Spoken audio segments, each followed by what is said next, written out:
I've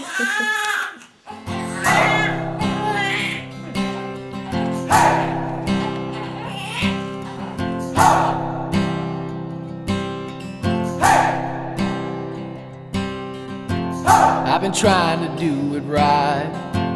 I've been living a lonely life.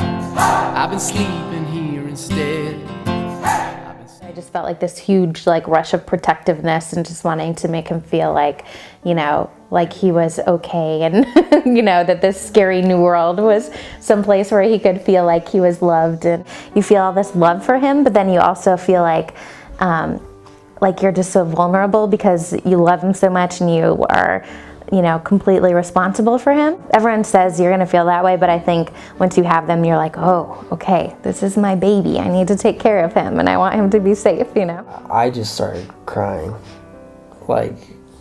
uncontrollably. She was comforting me. It was a combination of, joy, relief, still a little bit of fear. I regained my composure probably within, 5-10 minutes, it wasn't a hugely embarrassing episode, but it hit me a lot harder than I thought it would, for sure.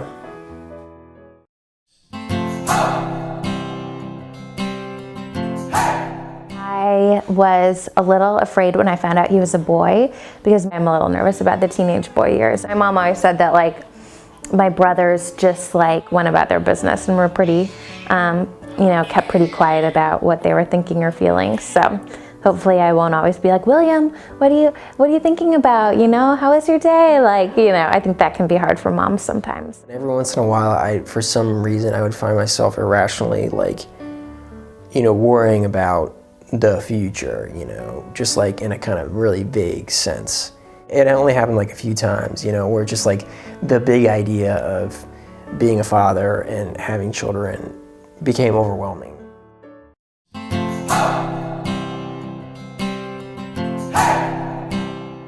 I had no idea how hard the nights would be and how hard the sleep deprivation would be. I just never have slept this little in my life before, so I don't think I knew how hard it was, It's really hard, and it's hard when he won't settle down at night. So I think I'm like, wow, this is gonna last for 4 months. It's gonna be crazy, So I didn't really expect that. I thought it would just I would somehow adjust easier than I have. And then also during the day, I thought he would sleep in his crib or in a swing or something, that I would be able to do more, but it's all I can do to if I shower, it's an awesome day, If I can make myself a coffee or unload the dishwasher, I am doing amazing. So it's pretty much, it's my low-lying goals are just to feed him and let him sleep a little bit, and then if I do anything on top of that, I'm pretty proud.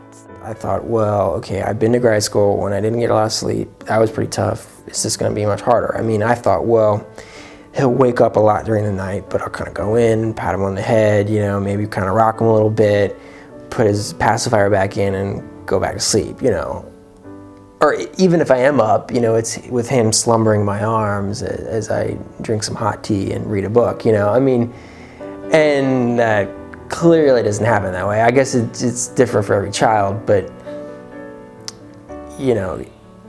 it just doesn't go down like that, Just not getting the sleep and then not being able to kind of put him down and just have him sleep, even if it's just for 2 or 3 hours, That's difficult. It's harder than I thought it would be. Yeah, we're standing strong. We need in order to survive. Yeah, we need each other in order to survive. That's right.